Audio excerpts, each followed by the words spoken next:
Welcome to Entry Points Radio. Every week we share human-curated playlists to break the algorithm. We're going to take a deep dive into new tracks, new humans, and new sounds to fall in love with from around the world. I'm Kate Bass. And I'm Richie Stagner. We founded Global Music Collective to discover and create new music across boundaries. We've spent the past decade meeting fascinating people in over 50 countries. These are the real songs and real stories that we share with real people along the way. This is Entry Points Radio. We're back. Ah! Got me. I think you gave me that one. That's okay. Just for the internet public, I did not know we were doing this podcast until 10 minutes before, 20 minutes before. Richie's internet is finally working. Yes, I've moved our router literally on top of my computer, plugged it in with Ethernet cable, so I'm not even on Wi-Fi anymore. The cats are out of the room just to keep the cat energy away. I don't know. My phone, I've updated everything. It's great. It's working for me. Good. Why does technology do that? These are back in the day. God, I sound so old already. Like back in the day, you have a machine and you push the button on the machine and it turns the thing over and that's it. It does it.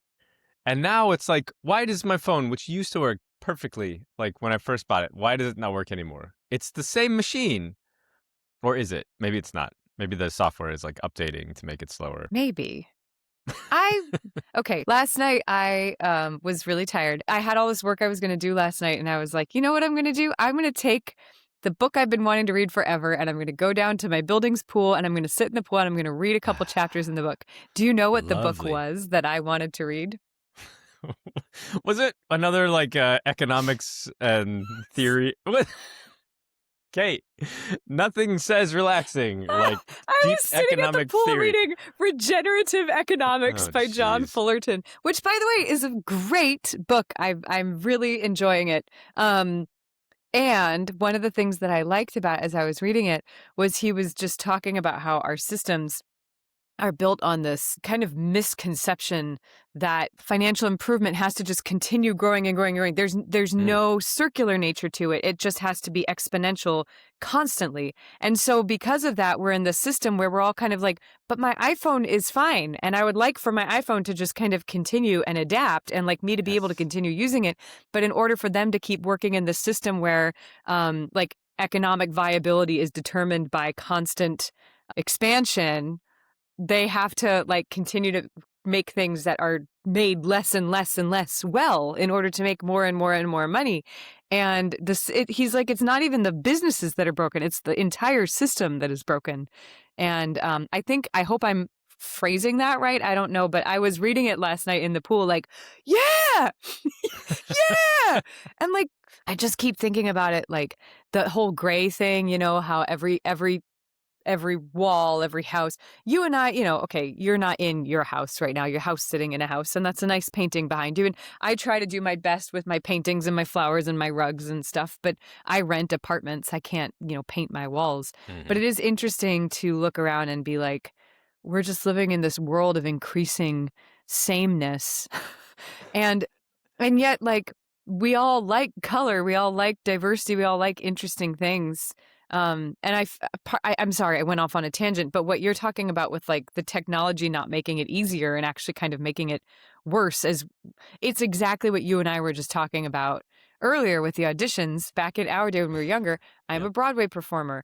You used to go to Broadway auditions and you would walk into a room and the theater would hold auditions and they would have to hire the people to be in the room and they'd have to hire the pianist and you would get dressed up and you'd go and you'd wait and you'd have your audition time and you'd walk in the room and you'd sing for them. And nowadays, in order to get an audition, people have to submit video recordings that take them hours and they have to invest in recording equipment. They have to invest in getting the right wall behind them. And if they live in an apartment or a building that's not friendly to them singing loudly with a karaoke track, they have to find a new place to record. And all of a sudden, as you said, the onus is on the artist to have to make up all of these things that in the past you would just walk in a room and sing.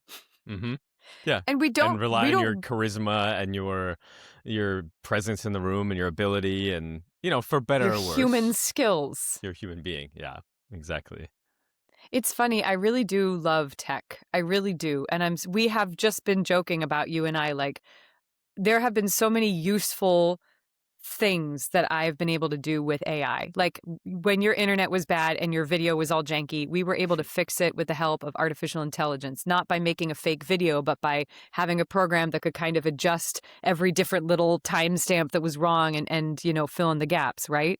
And we've had issues when we've been able to deal with audio syncing from Nigeria here because of AI. And like, I'm not anti-AI. I'm just feeling more and more frustrated. It's not just AI. It's like, it's the whole system. Nothing is built any longer to support human flourishing is what it feels like to me. I know. Reminds me of my refrigerator. Go on. This is where we're going today.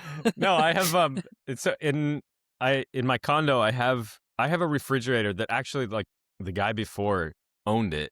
And he was like, when I bought the place, he was like, you can just keep the refrigerator.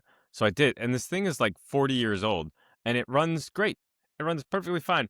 In the time that I've owned that condo, my mom has bought like 3 different refrigerators. My sister has had a couple. They just keep failing. Meanwhile, I got this like kind of crummy looking one that freezes your ice and keeps your milk cold. And it's just on and it works. Your refrigerator reminds me of my air conditioner.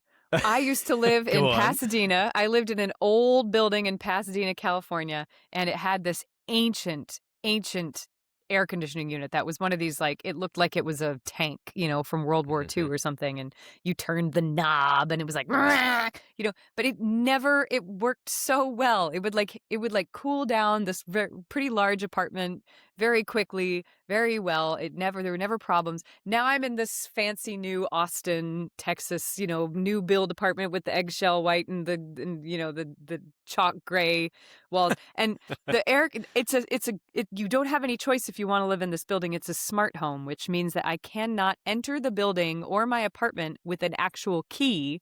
I have to use my cell phone. And they talk about how convenient it is that, all you need is your cell phone. And I keep thinking, what happens if the power goes out? What happens if there's a cyber attack? I don't know. It sounds crazy, but it doesn't anymore. What do we do if the building loses power? How do we get in the building, period, much less our apartments?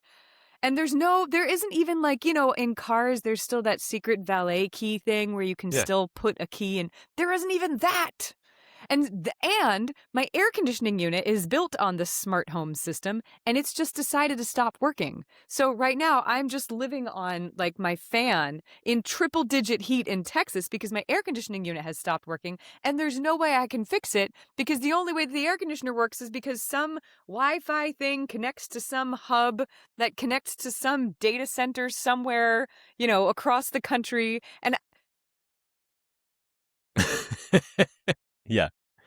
Well, at least you can spend like 45 minutes on hold asking somebody to restart your air conditioner from some server. Whatever. Don't even get me started on TV either. We're not even going to talk about music today. We're not talking about music. Yeah, we're going full get off my lawn, stupid Roku. Why? Like, why? I used to turn it on, and there's the thing that I was watching is still on. Like, there was if you have a football game on or something, power goes out, or you turn the TV off, and then it comes back. Now I got to log back into Amazon with 3 devices and enter yours. It's not funny. better. It's not getting better. It's not just better. getting worse and more expensive and crummierly made. I was thinking this morning, I have a friend. It's funny because I like to be like, oh, we're just old and grumpy talking about the whippersnappers, but the whippersnappers don't like it either. Like, they don't. All of the people, we're all over it. We're over it. I say with like my 3 different light sources and my, but I still have my microphone on a book stand. There you go, folks. It's real. Kate's fumbling over there. I mean, but that's what it's come to. We can't get on here and have a respectable podcast unless there's like decent lighting and 4K and edits and. Yes, remember when podcast meant it was just audio? It was just 2 people. It was just audio. Yeah. Now we have a vodcast, which is the technical term. And the podcast can't even just be a podcast. In order to get No. people to listen to the podcast, we have to also make it full-time content creation on Instagram. I am really tired of all of it. I agree with you. Go Well, read if you're Regenerative listening... Economics. Yeah. If anyone listening works in finance, Yep. Drop please your help us regenerative change the economics system. comments. Yeah. Whatever. Whatever. It's the world. It's the world. It's the world. How did your music go this week? What did you end up? I have it's kind of a theme. I have kind of a theme this week. You have a theme. I love a theme for these kind of things because I need direction. You want to jump into it? Wow. Oh my gosh. We have totally switched roles this week. This is exciting. We have. You sent me your playlist. I only saw the length of yours so far. Mine is a grand 15 songs. I think you're in the center below range. Wow. All right. So I don't know. DragonForce. Yeah. two DragonForce songs. Oh no. I was supposed to take one of those out of there. Now they're on. Can't fix it now. Can't fix it now. Okay. Nope. You just have to go with it. Roll with it. All right, we're rolling with it. You get 2 DragonForces. Kate, have you heard of DragonForce?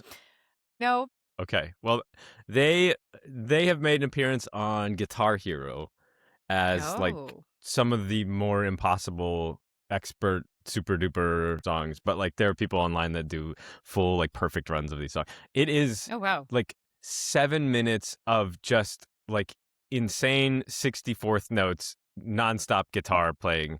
It's so intense. It's like a sonic firestorm. It lives up to the name. Through the Fire. It's like really just ridiculous video game 80s style music, but they play it on guitar, and there's usually like 3 or 4 guitarists, and they just solo for like the whole song, and then they cut back to generally pretty ridiculous lyrics, soaring harmonies, and it's like kind of impossible to listen to unless you need to like get done today. So I'm almost apologetic that there are 2 DragonForce songs on here because it's like it is too much. 1 song is too much, but 2 songs is like it's offensive. Fun.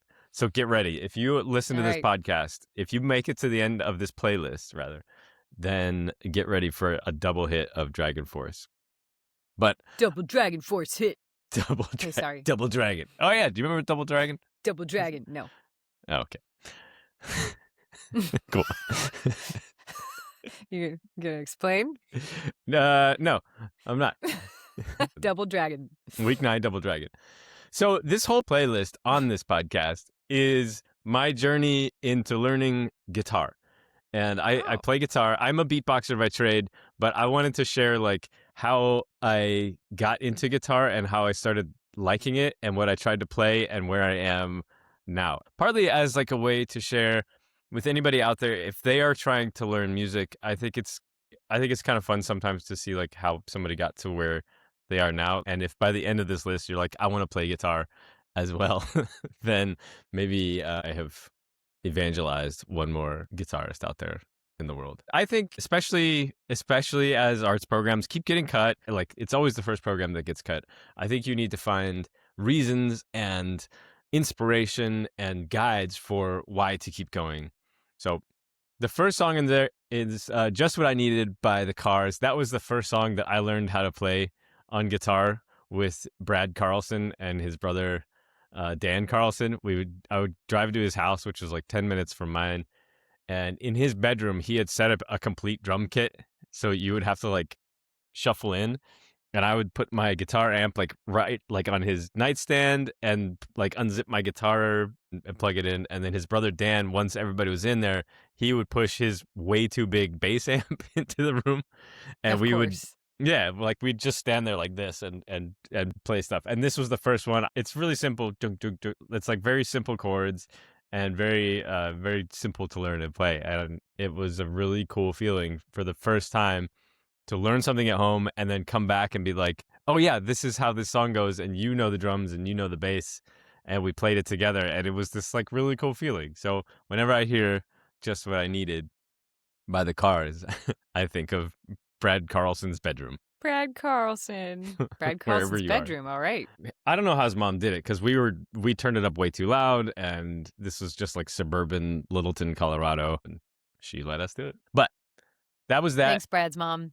Thanks, Brad's mom. The next song on here is House of the Rising Sun. It's by the Animals, and I remember I had a really cool Casio keyboard in my room, and it would it would play like loops of famous songs, and this was one of them in like crummy Casio, like beep dee dee dee dee dee dee dee. It was like that really goofy synthy sound, and I would just sit there and play guitar along to this for a long time. It is how I learned to improvise.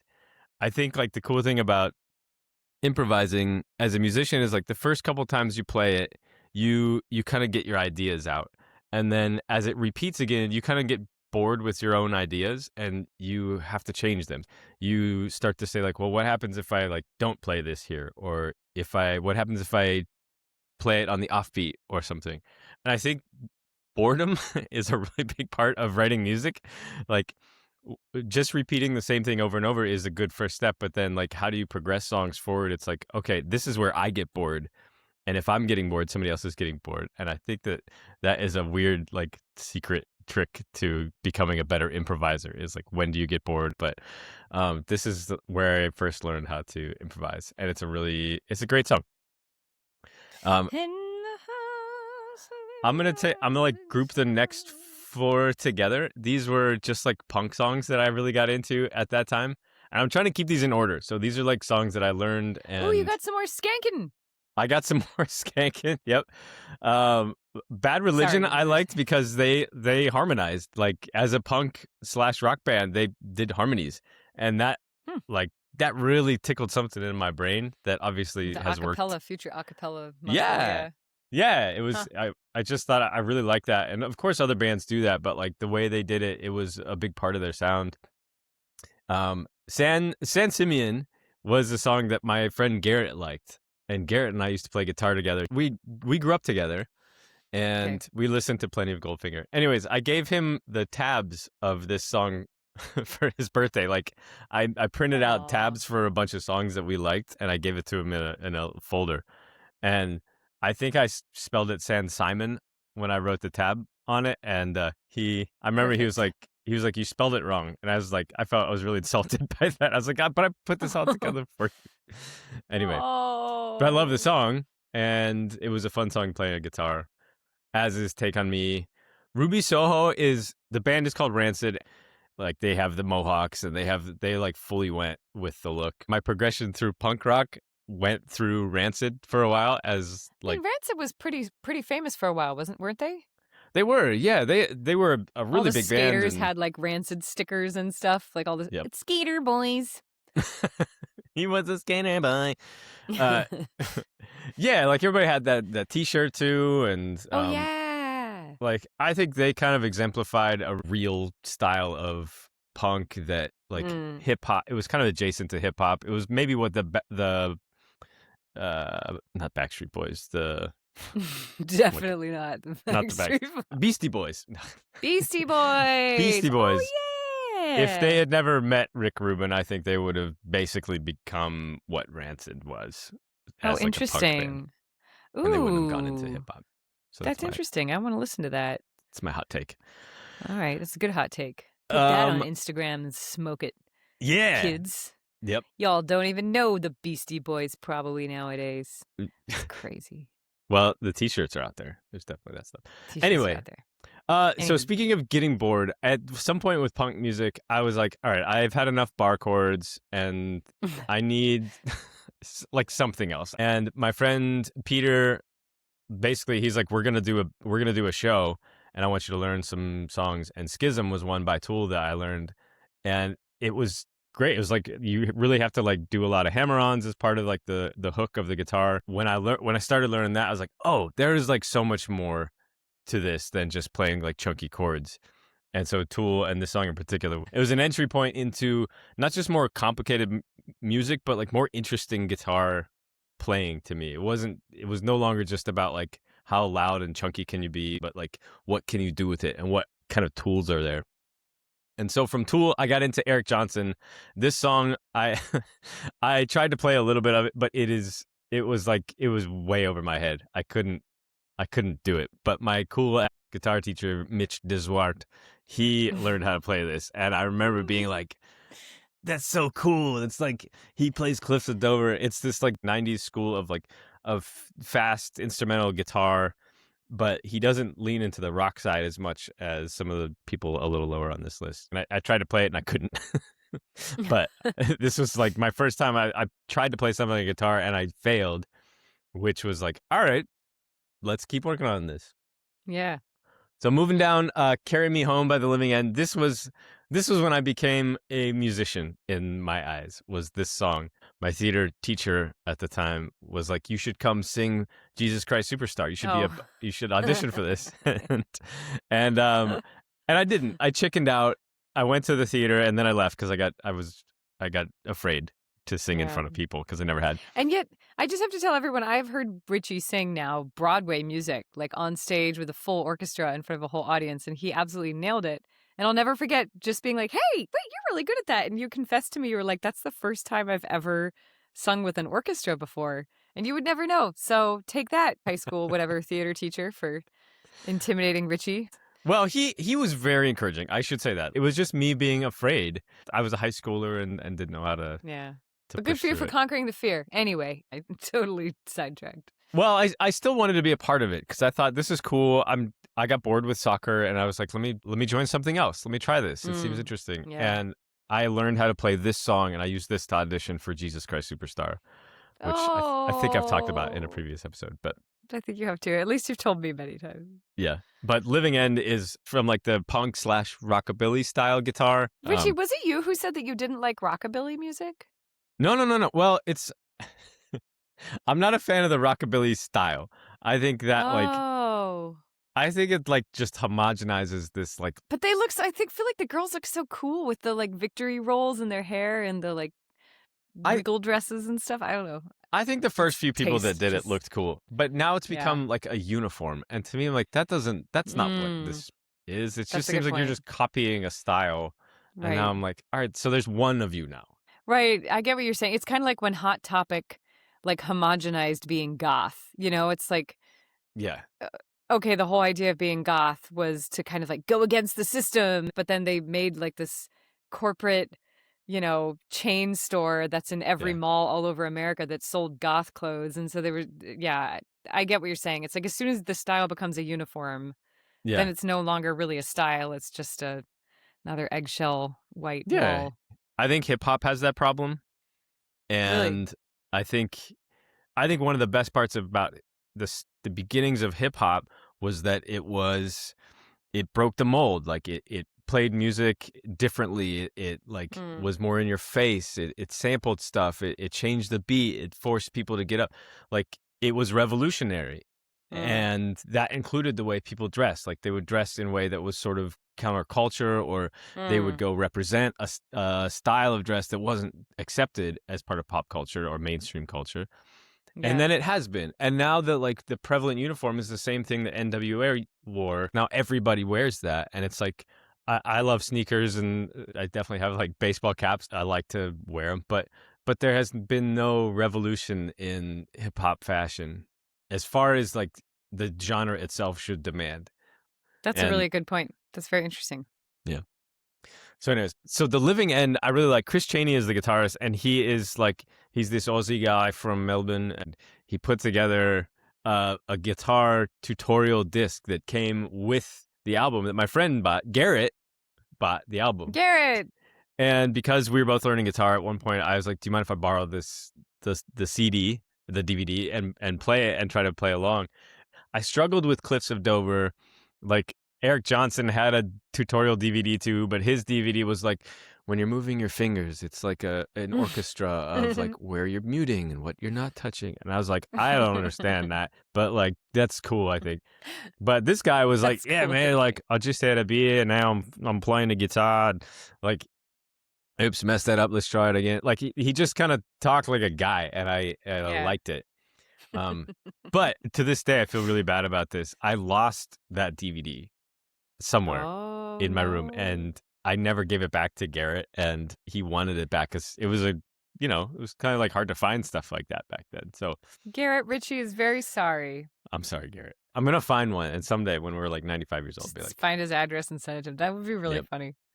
Anyway, so moving on. I started to get better, and Joe Satriani and Yngwie Malmsteen, the two next two artists, popped onto my radar as just spectacular, amazing guitar players. Joe Satriani was kind of from the same era as Eric Johnson. He kind of trained other guys like Steve Vai and was like part of this like San Francisco rock scene. And this song kind of broke through a little bit into the mainstream, not a ton, but I learned how to play this, and this was the one that like teaches you like the like 2-finger hammer-ons and like these like different chords where you're kind of playing a chord and then you tap, and it's like there's a lot of different technique involved there, but it's actually relatively playable for a complicated song. So I learned how to play this, and then I went to see this crazy concert called G3. It was Satriani, Steve Vai, and the next guy on there. Satriani, Steve Vai are like kind of these like cool 90s San Francisco guys with the hair, or like Satriani's bald now, but like they're, whatever. And then Yngwie Malmsteen is this, he's like a maniac. This guy is like insane. He's like a lot of hair like you would see from like an 80s rock band. And like just all over the place. The shirts say like Yngwie Malmsteen. Those are his t-shirts. And he plays a lot of like Baroque music on guitar, but like in the style of like a Satriani. And it's just like insanely fast. And so he had mounted this like nylon string guitar on a stand. It was like on this. It was like, I've never seen anything like this. To this day, it's still like it's ridiculous. It's like you're doing way too much, but it's so cool. Him. He's just doing him. That's so fantastic. I love that. I want more of that again. Since you mentioned Baroque music and you're talking about this guy, have you ever heard of Paganini, the famous violinist and composer? Yeah.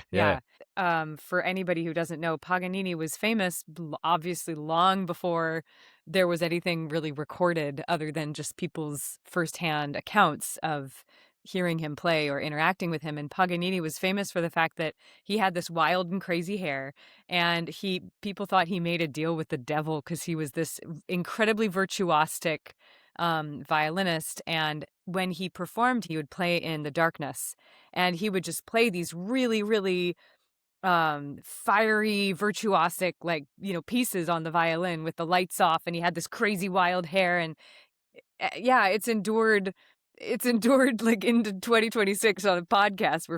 There's something about these guys who just defy social expectations. And but there are people who do that, and you can tell when they're doing it to like be cool. You can tell when they're doing it like Hot Topic style, and you can tell when they're legitimately weird. You know what I mean? Like you can tell that Bob Dylan's voice is just freaking weird. It's just weird, I, for some reason, have a feeling, just from the fact that he's playing Baroque music in a rock style, I have a feeling that this Malmsteen guy, like, legitimately was a super weird guy, and I love that. I want more Paganinis and Malmsteens and Beethovens and Tom Yorks. Yeah, I think it takes a lot to commit to being a Paganini or an Yngwie. I'm excited to hear that. Yeah, check it out. It's Baroque and roll. It's like a play on rock and roll, obviously. His album is called Attack. And it's just like infinite arpeggios. It's just that's like the whole song is like him doing that with like kind of Baroque style chord progressions. Anyway, check it out. A departure from Yngwie Malmsteen is John Mayer, who... Great guitarist. I mean, who could possibly contest what a good guitarist he is? Yeah, a fabulous guitarist. John Mayer, there's plenty of songs he wrote that are a little cheesy or, whatever, and he's John Mayer. He's obviously very much in the public eye, and there's every now and then. But, man, like, some of his songs are so, so, so good, and it's just really funny that so many of the songs that make people famous are not their best songs, Your Body is Wonderland's good. Frankly, I think Gravity is an incredible song, but I don't know that Your Body is a Wonderland is like one of his best songs. It just I don't either. It was one of the ones that went big, Anyway. John Mayer has his like problems, obviously, and trying, at what point do you separate the artist from the music, or I don't know. That's a different conversation. But this song, I learned to play it, and it's a hard song because these are chords that I had never like tried before. It's not like just G and D and E, and like they are, you're up on the fretboard and really moving your fingers around in different ways. And it was a challenge, but I got good at it, and I felt cool. I was like, oh, I've like hit a next level in guitar when I learned how to play this, because it felt like, okay, now I can play more than just House of the Rising Sun or some Real Big Fish song, which no offense to them, but like I can't play those. It opened up doors. And as a sort of anecdote, when I was first learning to play guitar, I had like imagined it's sort of like a karate belt system, like colors. I first started playing guitar, it felt red. And then if you graduate from that, then you become like yellow or something. And I just like imagined like the phase color for all of these things. And this song was like a new phase. Huh. That's cool. Yeah. After that, I started doing a lot more beatboxing and a cappella, but I still liked guitar music. We talked about DragonForce. Those songs, I had just a friend in college introduce me to those, and it was like, okay, this is stuff on guitar that I'll never be able to do. I don't know if it's just like I need another finger or like a new guitar or I just need to practice infinitely. But it's just a level that I was like, okay, cool. You got this. That's good for you. As a guitarist, I'm at a point where like I can play what I want, and I didn't feel the need to progress anymore, which I know in a culture of like ever expanding economic infiniteness, there's this like grind culture. It's like, no, always improve, always get better. But I was just I was happy with it, and I could still play guitar well enough to record it. And anyway, so DragonForce was like, fine, you guys are over there. I'll stay back here and enjoy my my level. But the last song on there was this. So the Gregorian brothers are this tremendous. They're a duet, and they play sort of Western style classical guitar together. They both play kind of like complementary pieces in guitar arrangements, and it's gorgeous. It's beautiful, and they were coming to Melbourne right before the pandemic, and I had been working with this venue, and I was like, look, you guys need a sound tech. I borrowed a soundboard from a friend. I had set up the speakers. It was outdoors. And I remember I set everything up, and their manager was like, so how long you been running sound for? Where are you from? He's like grilling me on this stuff, and I'm trying just to seem like I've been there before, and like, oh yeah, I've been, running sound and touring, blah, blah, blah. It's good. It's going to be good. It's good. Just give me a minute. Please go away. and somewhere in the middle of the set, I started hearing this like bzz, bzz, bzz, bzz, somewhere, and this is just like, it's silent aside from their guitars. It's outdoors, but like there's no wind. The way this place is designed is beautiful acoustics, and so you can hear this like little like bzz, bzz, and then I'm looking around trying to figure it out, and their manager's looking at me like, are we gonna fix this or what?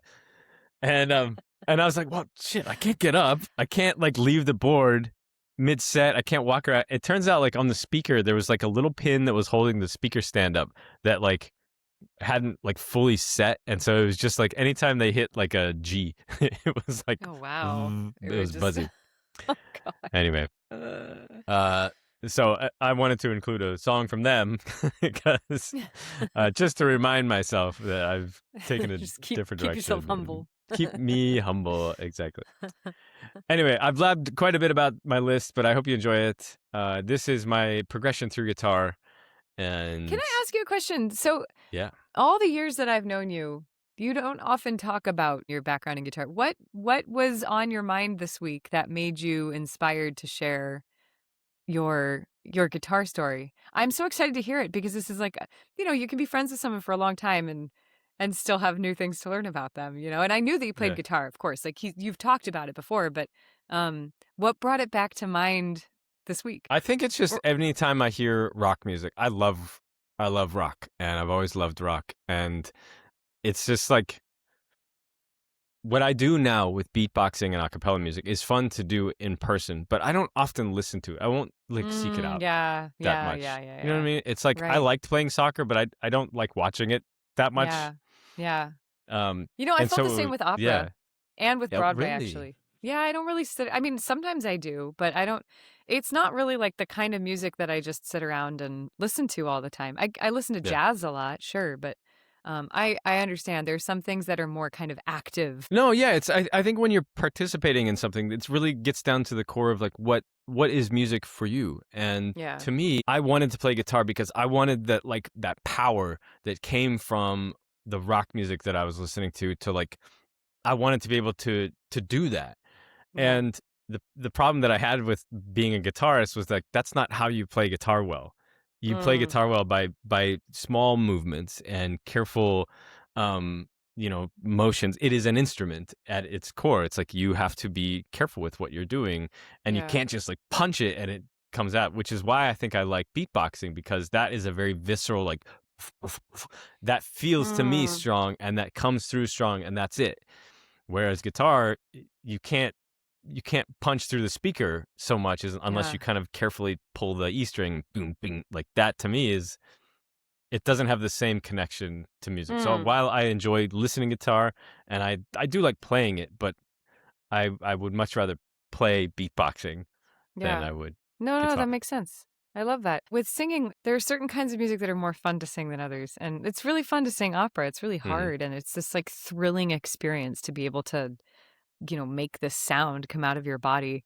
Yeah, Um, but I think honestly, I love listening to opera, but it's far more enjoyable to sing. yeah. I sometimes feel bad for people in the audience who don't know how to do it, I don't know. This reminds me, I have a friend recently who was telling me that she's an artist friend of mine. Um, and she was telling me how she was trying to reclaim the creative ability to read. And I was like, what do you mean by that? Like, how is reading creative? She's like, well, Hmm. it's incredibly creative because when you're reading, your imagination is creating all of these images. And depending on what you're reading, she was reading, I think, poetry. And so she was talking about that. And Hmm. sometimes even just an interpretation can be creative. And I don't know, it was kind of fun to think about it like as, Huh. creatives. And it's interesting because nowadays I talk to people who aren't even they don't work in the arts at all and they're still extremely creative people. And I Yeah. just think there's so many ways to love things. All of these things can exist at the same time. When we did that tour in Turkmenistan, this reminds Yeah. me of that moment. When you were out there, there were a couple moments where you hit the note and you're just like, and there was this like weird pride. I was like, that is my friend. She's Oh, you mean doing when I was it. singing She the wins music today. Like it was it was so cool to see that. Like I know that you are capable of this, and I've heard it, maybe before, or at least, when I've seen a video of you, but like in person, I felt this different connection of like, holy, holy moly, like this is all of the practice, all of the like human figuring out what your instrument is and how to make it happen and work in a song with a symphony and a program in a different country. Like it all came together, and seeing you do that was like, holy shit, this is cool. And it was No. like, it was incredible. Like it was a great moment. So not only did I feel like good watching you do it, but like the audience loved it, and it made me like opera and Western classical voicing It's funny that in you a say different that though, way. because I wasn't singing opera, was I? I was singing like Broadway belting, wasn't I? Uh, I don't I don't know if you did. No, I feel like you did some opera thing. Hmm. But one way or another, whatever you accessed like a belt note, which was Hmm. like, it wasn't, you know, it was like in the same way as opera is like you've achieved voice, like I see what you're saying. I see what you you're saying. No, I get it. I get it. I get it. Because I'm you hit like, this dude, I thing. was singing like Anastasia the musical and like at last. But Yeah. I see what you're saying. It's interesting to hear that would be equated for you with something like opera, which is like the difference between singing like a Broadway belt and like an opera high note is so different. But you're right. It's like a different kind of intentionality in the singing that you don't. Yeah. And thank you for your kind words. I will say that Turkmenistan was, I think, really cool for both of us because, so for anyone listening who doesn't know, I'm sure we'll talk about it lots in the future, but Richie and I did, program in Turkmenistan relatively recently where we were trying to cross genres with the symphony orchestra and traditional instruments out of Turkmenistan. And original songs that we had written and Broadway songs and Disney songs. And I think we even did like a Springsteen song or something. I don't remember. And Richie did a break during the whole thing where he went out and did this really great beatboxing extravaganza a cappella for the whole audience. And I remember pitching this program to the embassy that funded us doing the program in Turkmenistan and being like, no, but wait, we can do Disney and then we can do Broadway and then we can do original songs and then we'll bring out the dutar player and we'll get people singing in Turkmen and then Richie will do beatbox. Okay, and they were like, thank God they already knew me, but I mean, because they were like, all right, we trust that Kate, Kate's legit, like she'll put something together. But what was so amazing about that program was that I think we both can agree. We absolutely nailed that. Like that concert was a wild success. We took it on tour. We had audiences hanging off the rafters. We had like the dutar player was like playing on. Oh, so good.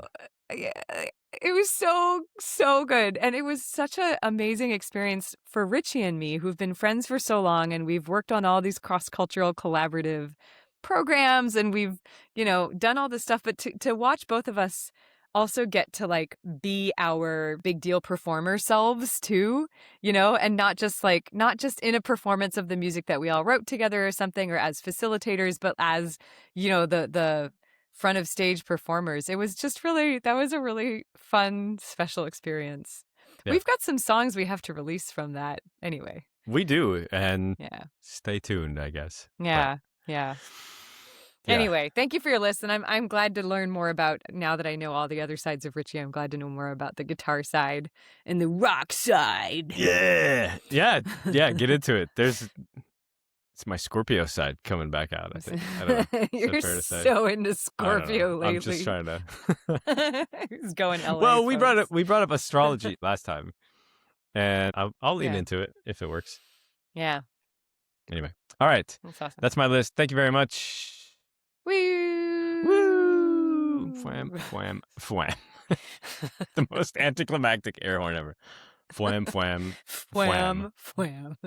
And there was much rejoicing. Woo! And on this day, Moses let. Anyone who hasn't seen Monty Python and the Holy Grail, Get thee to it. Get thee to a theater where they... No, don't play it anymore because it's too old. 3 shall be the number that thou shalt count, and the number that thou shalt count shall be 3. No more shall it be 4. Anyway. We need more Monty Python in our daily life. We need more... We need a new Monty Python. Yngwie Malmsteen and Monty Python and Yngwie Malmsteen. You got to say it right, Kate. That's how I know you're not in the club Malmsteen. yet. I'm sorry, Mr. Malmsteen. No, those were those T-shirts that he had. It was people were wearing them because I think people were like, "What is a what's his name?" Yngwie And that's Yngwie fucking Malmsteen. That's who. We'll have to bleep that out. We have to bleep that out, Richie. I think I've said 4 swear words in this podcast, which is.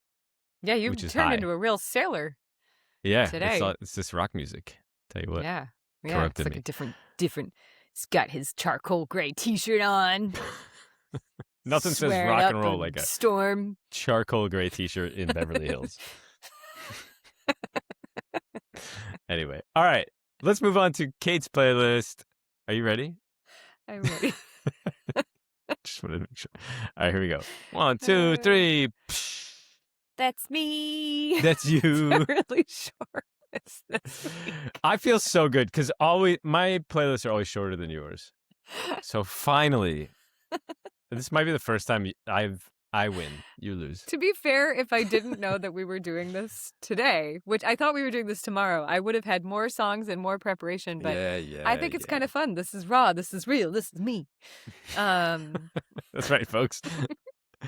It's real Kate Bass. All right, let's see what you got in here. I'm already thinking of Galactica, but that's not I think of intergalactic. Wait, you got to do it right, though. Speaking of Beastie Boys. Intergalactic, planetary, intergalactic. It's the name of the song. I'm being such a snob. It's been a while since I've We can cut that since out, I've quoted Beastie Boys. Why would we cut that out? Because Are I'm we being a trying jerk. to I'm act like we you are? need to get the lyrics correct. Well, anybody who listens to the podcast knows that I fully shamed you last week for not knowing the Orpheus and Eurydice myth. So you have every right to shame me on intergalactic planetary. All right, yeah, take that. Anyway, All right, retroactively, we should just put that on the. I kind of like our retroactive ads. Anyway, all right. So what do you know here? Do you know anything here? I know Sam Cooke one. Live, I like the live. Other than that, you kind of got me. Yeah. Grasping for straws here. Tell me, where do we want to start? This is not your to just leave people grasping for straws. Well, it's interesting. Actually, I was thinking as you were talking. So this list is literally one of these weeks where I just put the songs that popped on that when I was like, oh, I think we've talked about this before. I have this giant playlist that has an ungodly amount, and I really mean ungodly amount of music. Like, it's really big. And it's because for the past probably, I don't know, decade at least, I've just been saving songs as they come on and I like them. And it's interesting because I do have some favorite, like longtime old school favorite songs that aren't on the list because I just already know them. And so I didn't save them in the moment. Mm-hmm. And it's funny also that I'm very grumpy about subscription music listening services. And yet being able to have this epic playlist that I have created on my own where any morning I can just press shuffle on what's called the master list. And it's like I'm listening to the radio, and there's songs that I haven't heard all that often. There's pros and cons to everything. Yeah, that's the whole problem with everything, right? It's like everything we have now has to do 2 or 3 things. And the thing that you want it to do is really what you're paying for. But you end up with all the other fluff. Yeah, all the other fluff, all the other stuff. Anywho, so a lot of these songs are just songs that came on this week. And it's kind of interesting looking at it because I think I told you a while back that I was noticing my playlist had this kind of theme of love songs or whatever. This one is so much Brazilian music. There's so much Brazilian music on it. And, well, not so much, but there's quite a large amount. And I don't know. I talked about this last week, but it's summer in Texas. And I think a lot of times you would think of summer in Texas as just miserable heat, which it is. Yeah. And, barbecue and sweaty dudes or something, but, guy turning some meat. I'm familiar with sweaty dudes. Yes. I know the concept. Been one myself. I don't know. I thank you. You're not a cool cat right now. I'm not a cool cat right now. Is that the segue? Yeah, I'm not a cool. Well, I am a cool cat right now. I think there's just this week I've been feeling just this kind of I was telling you this when we were talking outside of the podcast. I've been challenging myself. I'm a workaholic, everybody. For anyone who doesn't know me, I am a workaholic, and yes, you are. I work almost sometimes too much, and work for me means so many different things because I'm I wear so many different hats, and I've got 20 different programs and initiatives and day jobs and, music projects and things that are going always at one time. And, sometimes it just gets a little overwhelming. So recently I've been experimenting with the idea of what if I also let myself live? Crazy idea. What if I also go out for a walk and spend time with people I enjoy and, let myself just make dinner and read a book or watch a TV show, and go to bed at a normal hour. What if?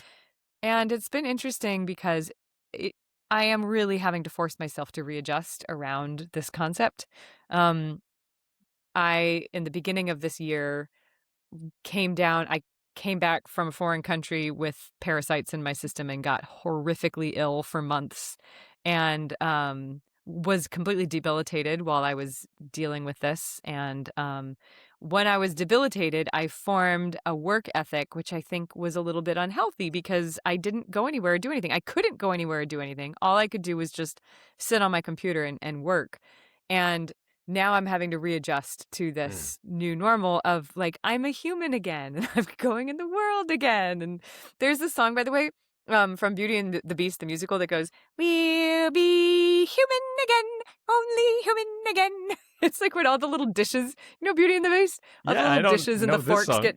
Yeah. Well, in the stage musical version of Beauty and the Beast, they all sang this, like, "We'll be human again, only human again." That's going on retroactively. Is this the Orpheus and Eurydice story again, or is that something? No, this is Beauty and the Beast. Are you sure? Isn't that all? I'm positive. Okay. All right. But back to my list. Anyway, I've been enjoying summer. Okay, good. It's a good thing. Hot, sweaty man summer. No, it's like cool cat, butterflies flying kind of stuff. So anyway, I have been really enjoying forcing myself to live again and enjoy the world around me again and relish in the moments of simple summertime, sit outside with an iced tea and just kind of watch the birds for a little while or something. It's been actually really, really good for me. And I feel like that kind of is showing in my playlist this week. There's just a lot of, and it's not to say that I know anything about Brazil. I've never been to Brazil, but there's a lot of bossa nova music that's been appealing to me lately. And bossa nova just, of course, has this.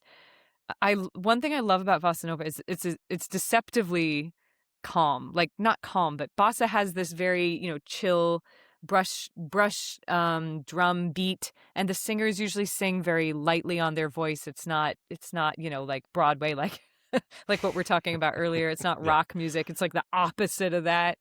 And it's also very difficult to do. I don't, for anyone who hasn't tried it, just singing bossa nova music is hard because for me personally, I always sound like I'm overproducing and I'm over emoting and everything, and you just have to really chill and lean back to get into it. So anyway, I'll start with Baden Powell, who is a guitarist. Actually, I learned about Baden Powell. He's, I believe, a legendary Brazilian guitarist, and I just love this song by Baden Powell. It has this do do do do do do do do.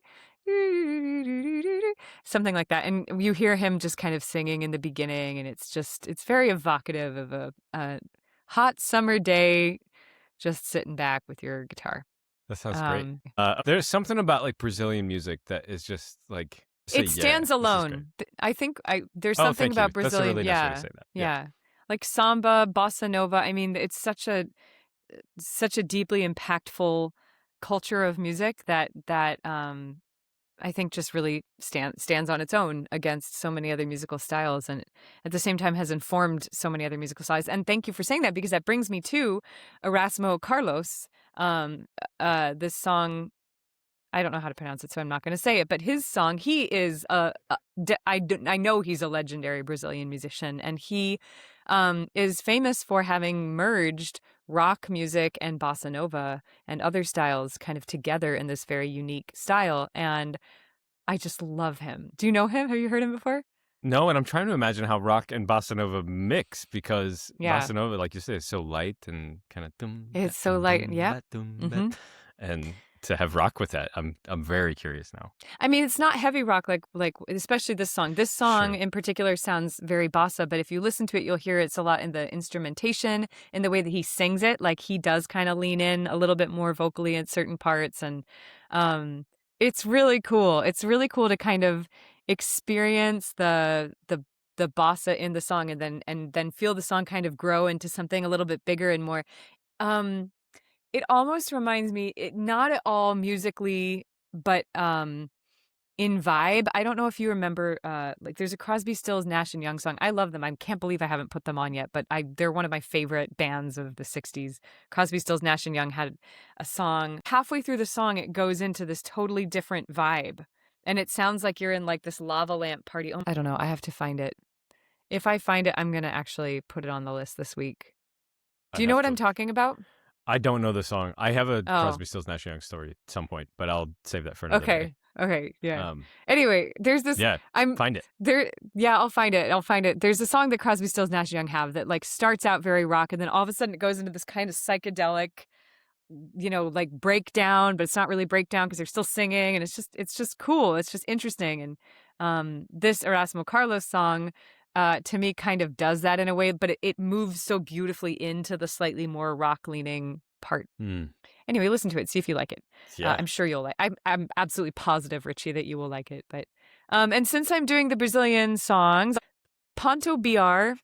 This is a Brazilian group that also is really focused on bringing a lot of connecting the indigenous and folk cultures with different Brazilian styles of music and with different Western styles.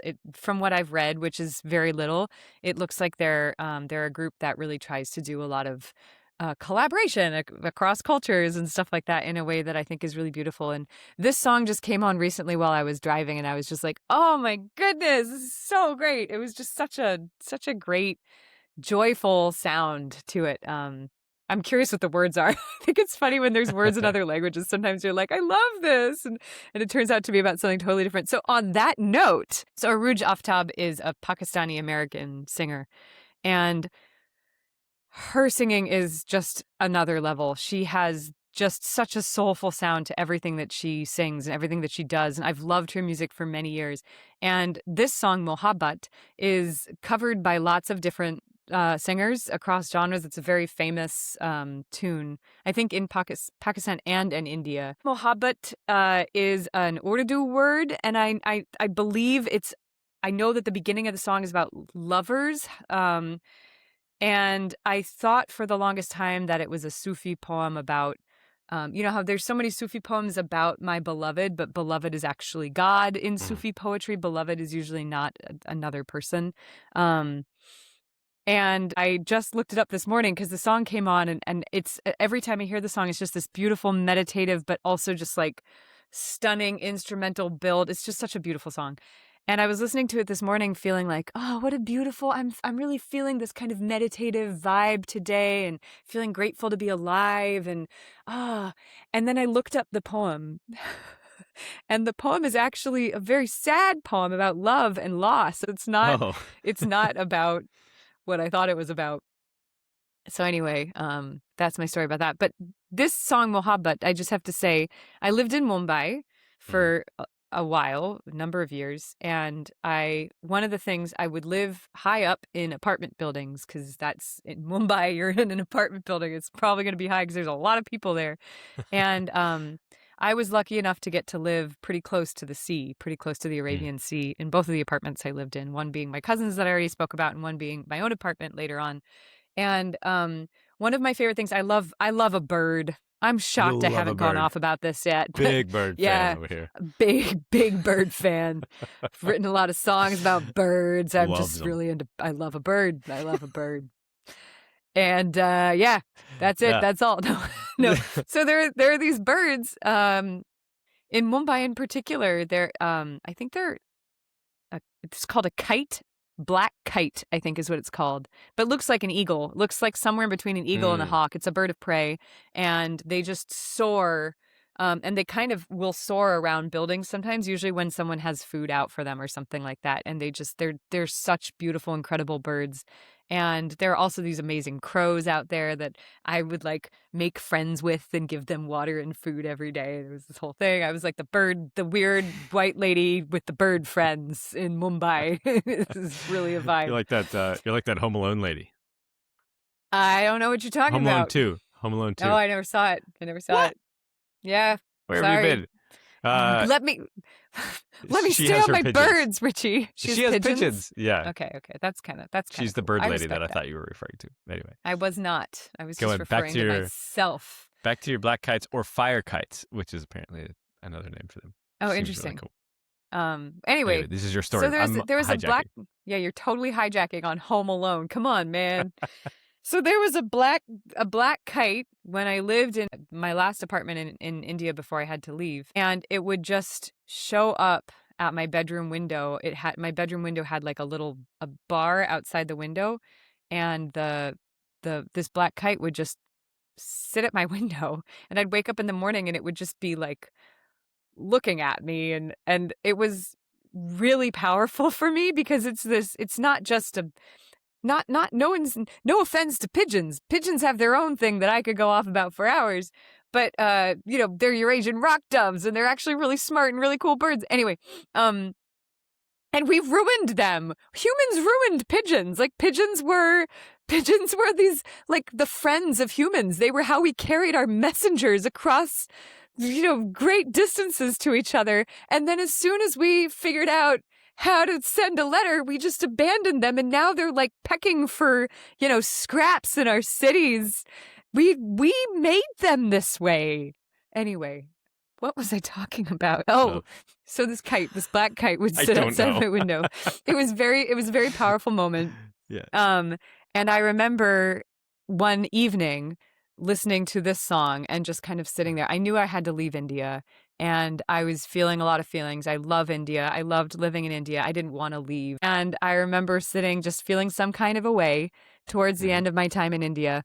And I'm listening to this song. It's the evening, and the black kite, like true story, came up to the window. And I had only ever seen the black kite in the morning.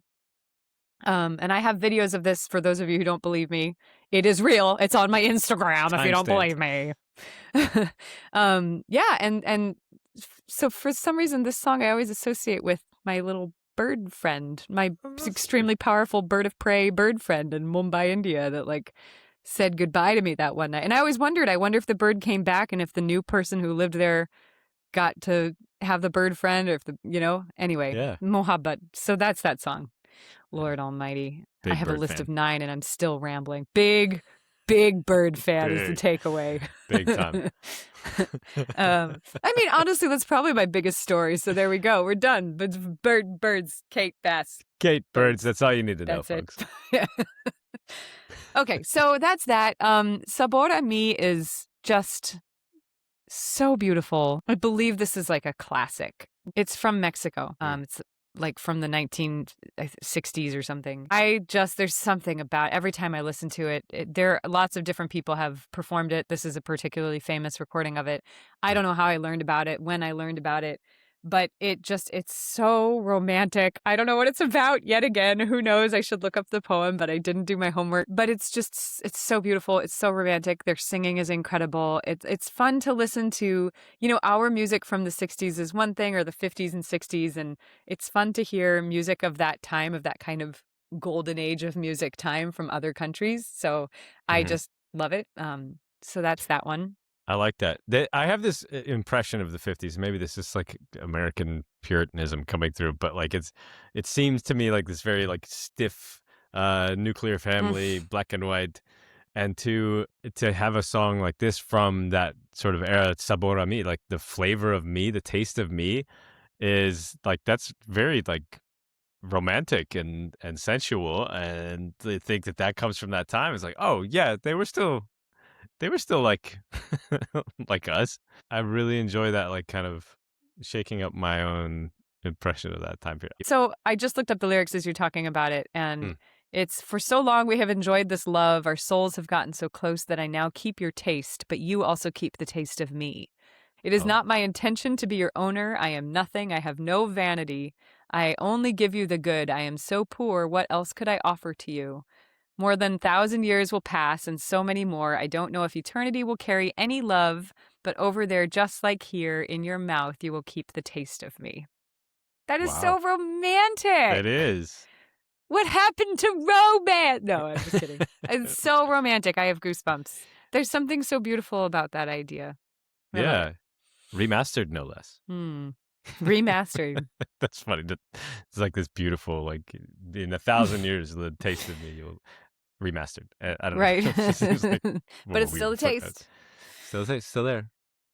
Anyway, okay, so that's that. I just love that song. Yeah, what a like lovely week. Honey just came up over coffee the other day. Jose Gonzalez is great. I think probably a fair amount of people know him because he's kind of reached a larger indie audience. I don't really know the song all that well. It just came up on my playlist while I was having my morning coffee, and I had a beautiful morning listening to it. So that's that one. Le Contrat is by a guy from France. I think he's Congolese. I think what's fun about this song to me is it's like very Afrobeats, very Congolese rumba kind of sounding. I don't know if you or many people listening know much about Congolese rumba, but it's cool because rumba, when you think of that particular music style, obviously it comes not from the Congo, but they took it on and kind of made their own form of it. And it's a whole style. I have a whole playlist on my phone from one of my friends in, I think, Uganda, made me a whole playlist of Congolese rumba because I loved it so much. And it's just cool to kind of hear these influences and to think about how in the world we do when we share cultures, like sometimes it seeps into what we do and it becomes something new, and there's something really beautiful in that. I think a lot of what we listen to and what we like comes from nostalgia of it's just like what was in our past, in our childhood that we listened to or that our mom and dad liked or whatever. I think that there's like these hints of nostalgia in there where you're like, I like that. I don't know why I like that, or it feels good to listen to this. And maybe it's not what I grew up with, but it's like part of what I grew up with. Like it influenced the stuff that I grew up with. I think one reason I like it is that it's so different. Kind of like we were talking about Brazilian music and how it kind of stands on its own. Congolese rumba, it's just such a beautiful, specific style of a region in the world that I have never been. That's what I find so beautiful about it. I think anytime two styles get sort of put into any fusion, it's fun to listen to that when you kind of listen to it and you hear like hints of what you already like. I don't know. Maybe this isn't what you normally listen to, but you're like, there's a flavor of what I listen to. Maybe I live in France. I think there's a lot of great stuff coming out of France right now. There is a large immigrant population from Africa in France. And I think anytime you put two cultures next to each other and they start living together and making music with different instruments or weather or coffee or whatever, like there's a different change. And I think that is beautiful and fascinating. And stuff's going to happen. Thank you. Yeah, stuff's going to happen. Totally. Well, I don't know. There is something beautiful being musicians and working in cross-cultural collaboration. I've noticed that there are certain styles in my singing when I'm just improvising these days that are kind of inspired from some of the music that I've heard coming out of India and of the Middle East. Like there are certain like vocal ornaments that I'm not consciously doing, but that have started to form a little bit differently as the years have gone on. And I don't know exactly where it came from. There wasn't a moment that I was like, oh, I will do this thing, you know? Yeah. But it has affected me. It's inspired me. There's so many different styles that have inspired all of us. And I just think there's something really beautiful in that if we can all celebrate and honor how much we all really do impact each other. And anyway, here I am. Just watch. That song could be about like big booty shaking. You know, I don't even know. Le contrat. Have you had people ask you as an artist, like what are your influences and styles? Oh, yeah. Okay. How do you answer that?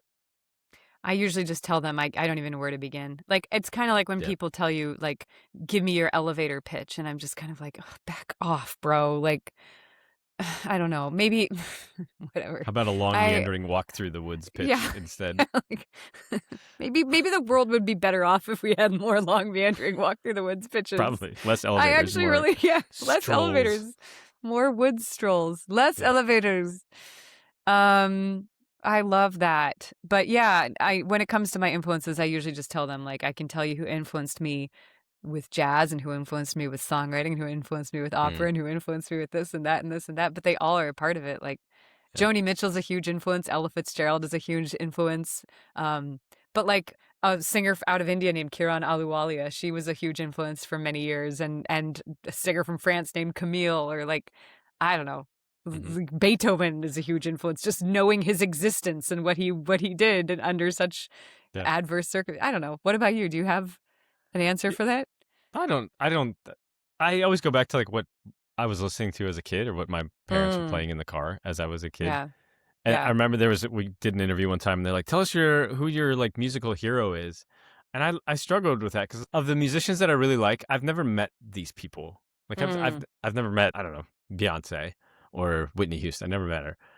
So I can't really speak to her being like a hero. I don't know if I want to be like her. If I could sing like Whitney Houston, that'd be amazing. But I don't know. I want to be myself, and a hero, I think, implies like I want to be like that person. And I don't know. So there's like musicians out there that I respect for what they do with their craft and what they do with their position. Yeah. But that's kind of like my influence, I guess. Rather than like, there's a million things. Like I like a guitar riff or a drum sample or a party that I was at when I was listening to Blink-182, even though I didn't like Blink-182. It's just like now they influenced me because it was on. I always confuse them with Third Eye Blind for no reason, but Anyway, Lots of it's funny. going on. Yeah, it's the numbers. It's funny. Many years ago, when I was just doing my songwriting on my own, people would come up to me after shows and they would tell me that I must be influenced by Sarah Bareilles. And now I'm influenced by Sarah Bareilles because after people told me I sounded like Sarah Bareilles, I looked her up. I swear on everything, I didn't know Sarah Bareilles' music back when people were saying this to me. I don't know. She was a pop star and I didn't really listen to a lot of pop music at the time. Sure. And it's funny. The songs that made Sarah Bareilles famous, again, aren't even her best songs. Like, she's so good. I think I have her already on one of my playlists. Mm-hmm. I respect the absolute everything out of Sarah Bareilles.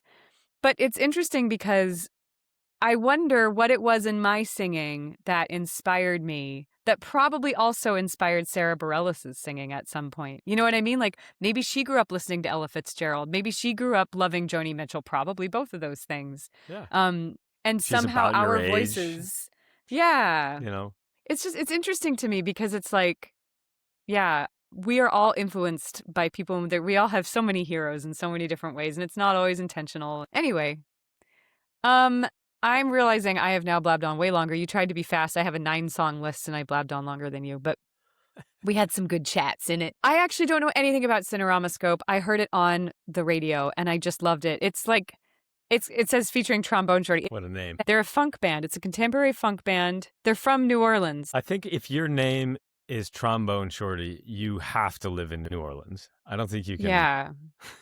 I don't think you Yeah. can accept a nickname like that unless you're from Yeah. somewhere in that Louisiana area. Well, I'll tell you right now, I just looked them up. They are from New Orleans, and now I love them even more.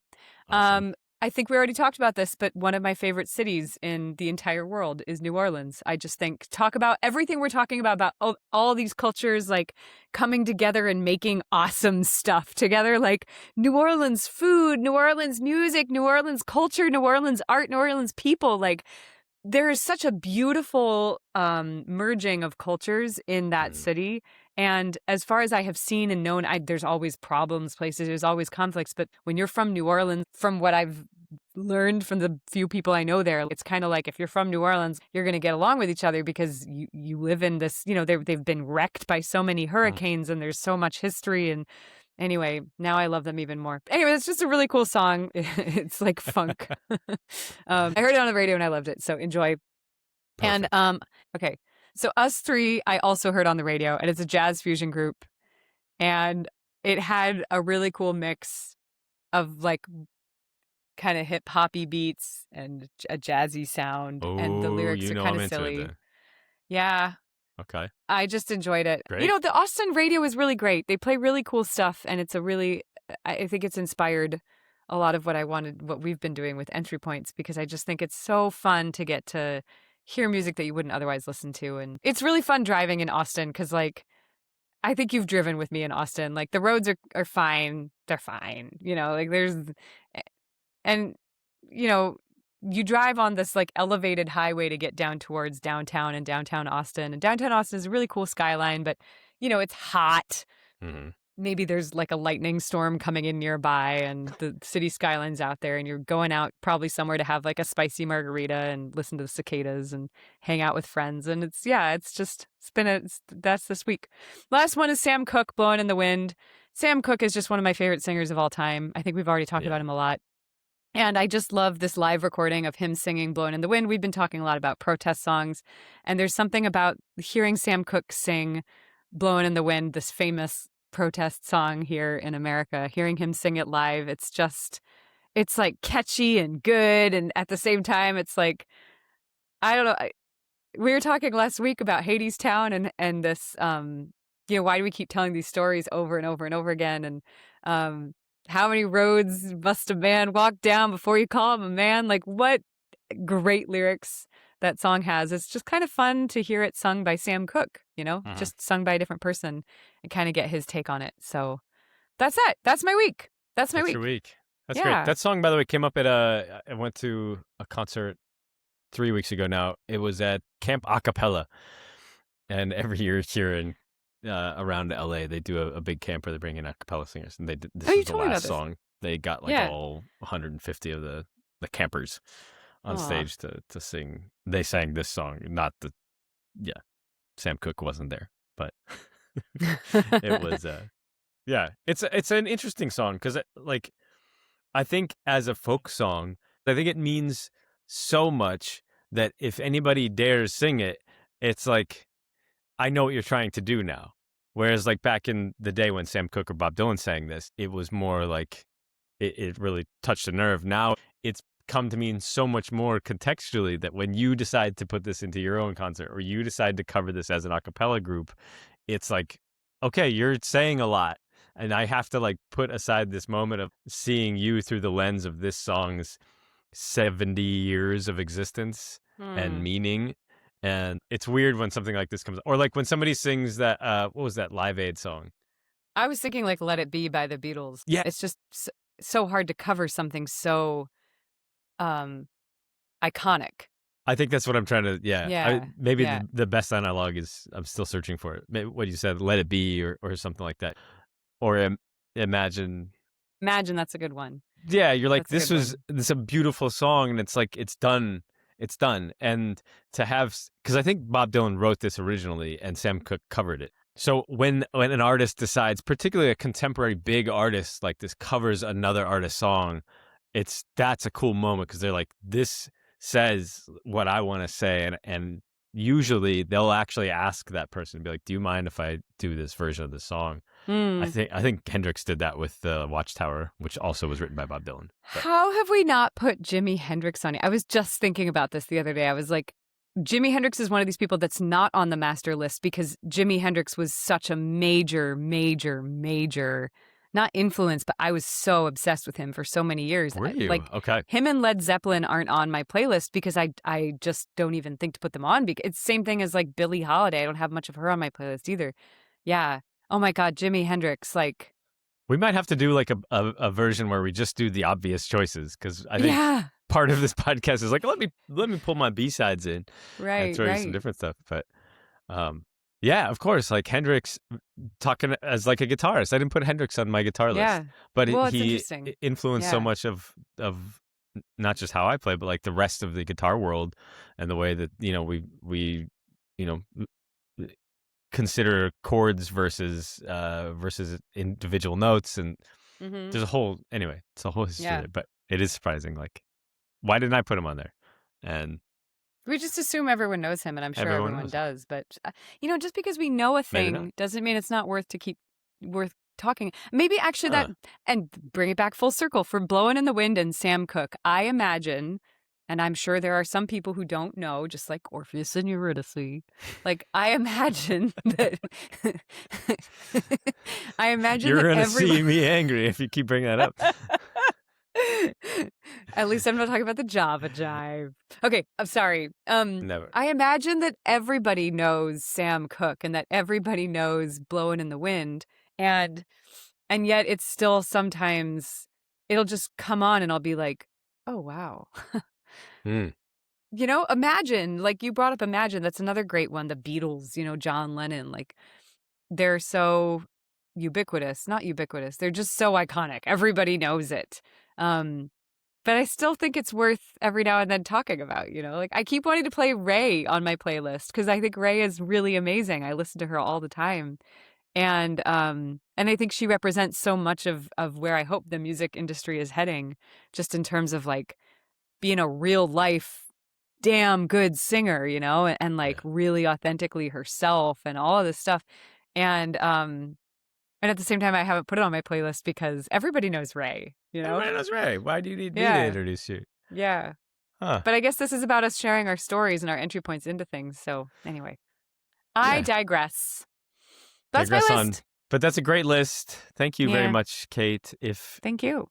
If you've made it this far in our wonderful podcast, just know that we put into the show notes, we put our playlists on Spotify and Apple Music. So go check on them, go click on them. Also, leave us a review. It definitely helps us when you like comment on them and say like, oh, that was the best. Richie's list was way better than Kate's or whatever. Kate's was way better than Richie's. Whatever. Or just, broad praise. We love that too. Or, 5 stars, all that stuff. That really helps to get the word out some more. But listen to the music and share it with your friends. The whole point is to change what your algorithm brings you. I don't know if it's just to change what the algorithms gives you. Lately I've been feeling that like screw the algorithm. The algorithm's getting better and it's feeding pretty decent songs, but it's still not a connection based in other people. Like the algorithm can understand your preferences and continue to give you music that's like really, really, really well tailored to your specific preferences, but that doesn't give you the room to expand your preferences and to open your mind to things you may not have known before and to like, learn something new. And I think that's, for me, I've been kind of circling like, what is so wrong with the algorithm to me? And that's what it is. That's the whole silo thing, of course. But like, I want to expand my perspectives. I want to listen to Mals. I want to listen to that guy. Yngwie Malmsteen. I want to listen to Yngwie Malmsteen. Yeah. Well, I wonder though too, because like how much of the forest do we see for the trees? To use that phrase, like you have this giant 17-day long playlist of songs that you've curated over a decade. That is your algorithm. And I don't know if Spotify is getting better or if it can just respond to the fact that you've got all these amazing songs in there. Maybe. And yeah.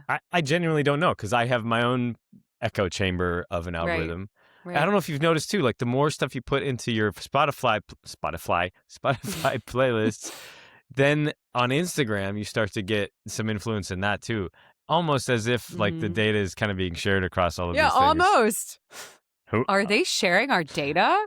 I don't. Well, I clicked. Like there's centers that hold all of them and keep like dossiers on us. Crazy, crazy. But it is interesting how when you start to change one part of it, it infiltrates through the rest, and honestly, just for me, it's about like fine, like make all the great algorithms, make all the great subscription sites to get all the data that you want. I want to still live a human life. I want to still meet interesting new people and learn interesting new songs and sit around and look at people's playlists and like watch music videos on YouTube. And I want to be a human. And it's great. You can make all of the targeted advertising and maybe I'll buy your jeans. I don't know, like maybe it'll work sometimes. But I don't know, like it's very easy for all of us to focus on how terrible it's all getting and how homogenized everything's getting. And yes, our walls are eggshell gray. And yes, we have, like homogenized food choices everywhere outside. And you know how we break it? We just cook food and we put art on our walls and we talk to each other and we listen to music that's not just on a automated playlist. Even if the automated playlist is going to be great, listen to the radio. Listen to some songs you don't like. You talk about that all the time. Richie's always saying, like, maybe you won't like the song, but at least you're making the choice. And I think that's what I'm starting to feel more and more from what we've been doing with this is just, it doesn't matter how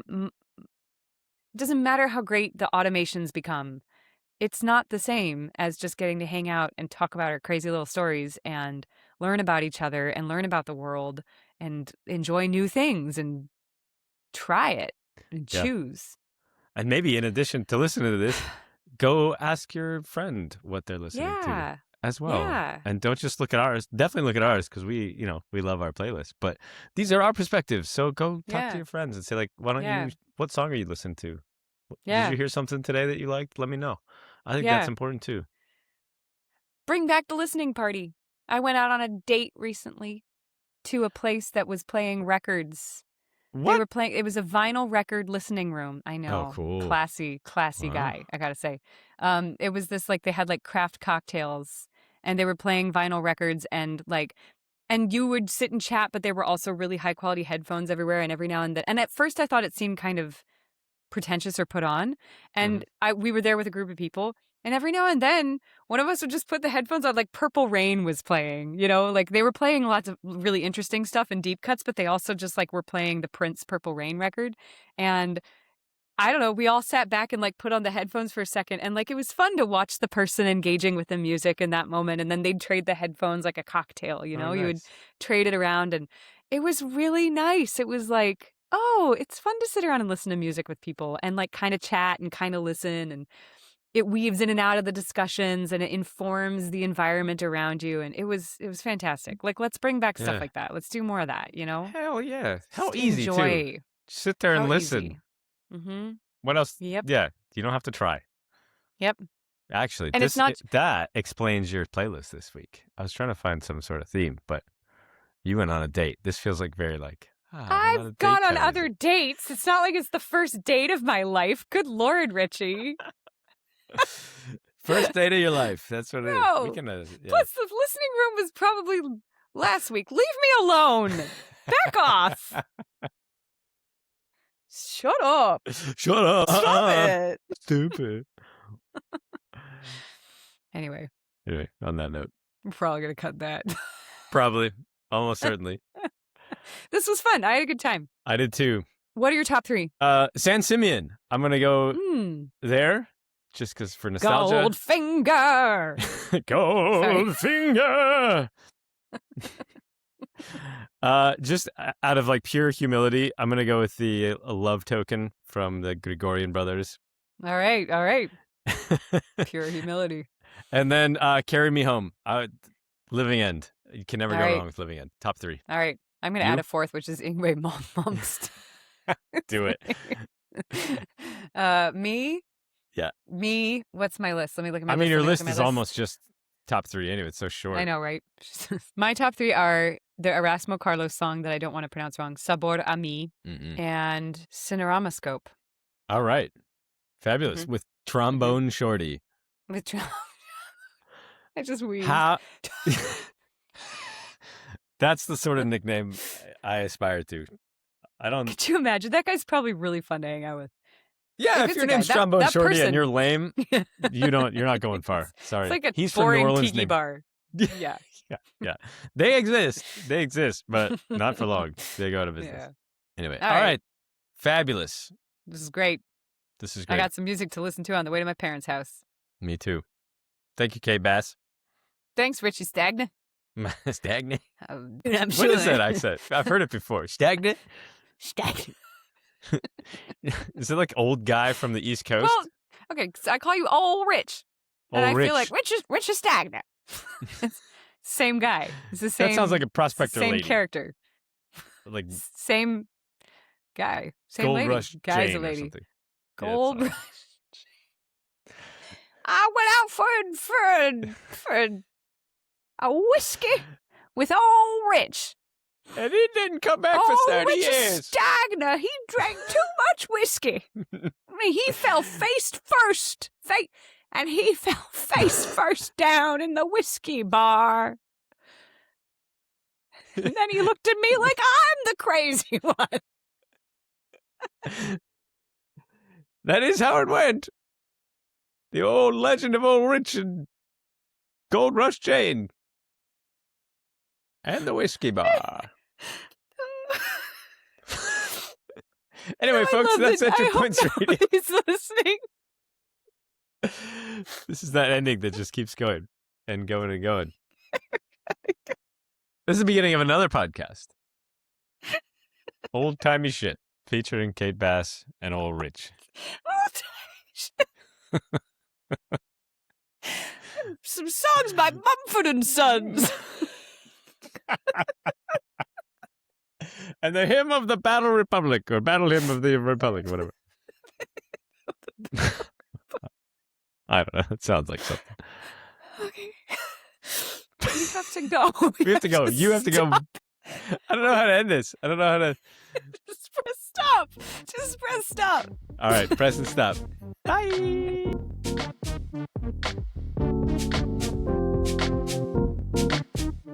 Thanks for listening to Entry Points Radio.